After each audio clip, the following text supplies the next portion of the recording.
Hare Krishna, welcome to module 3, which is called Who Am I? In this first part, which we are calling the eternal me, we're going to look at our real identity. So let us first think that if someone asks you, who are you? What will be our answer? We'll probably say our name, and then, if someone says, tell me about yourself, we'll probably say where we are from, the country we are in, our nationality, our race, our religion, and so on and so forth. But if we just think a little, all these things which we think are us, these designations, they are temporary because they can be changed. People can change their name. People can change their nationality. Right? People can change their race and religion. And nowadays, people can even change their genders. So if you think about it, all these things, what we think that we are actually not us because they can be changed.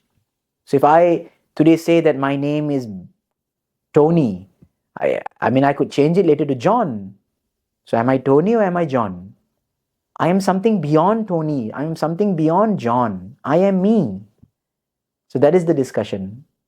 Some people feel we can understand that all these designations are just pertaining to the body. But the body is temporary. All of us have to admit we are not going to be around forever. No one is going to live forever. So that when this body is destroyed, do all my designation, does my identity, my existence, everything gets destroyed? Seems so pathetic then. People are putting so much energy, efforts. People are spending millions and billions in maintaining themselves. For what? For temporary?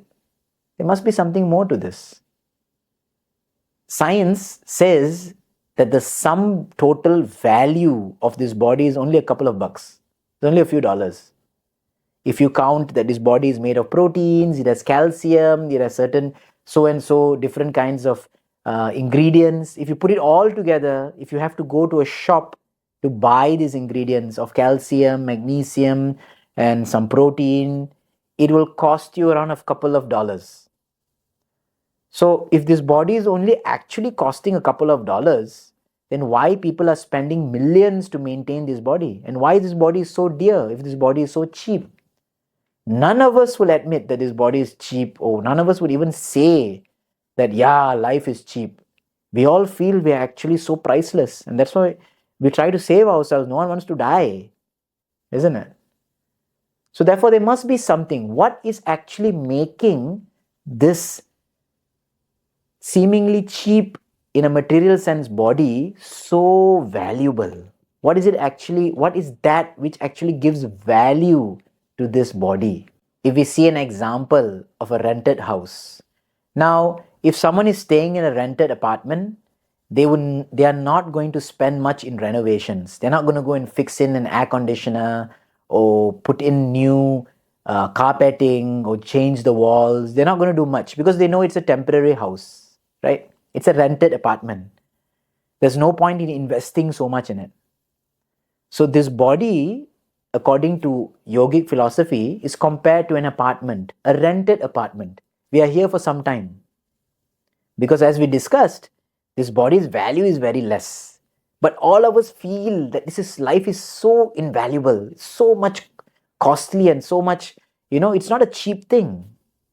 So if this body is just like a rented apartment, and anytime this can be just taken away from us, just like, you rent an apartment and if the lease doesn't get renewed, and then you have to leave the place, you have no option. So similarly, when our time comes, then we have to leave this apartment, this body. But still, what is that which makes it all so valuable? So the Vedas mention that beyond matter, there is something called an anti-matter. Beyond materialism, there is something which is anti-materialism. That which actually gives utmost value to our existence. And that is what we are going to further discover in the next few modules. Hare Krishna.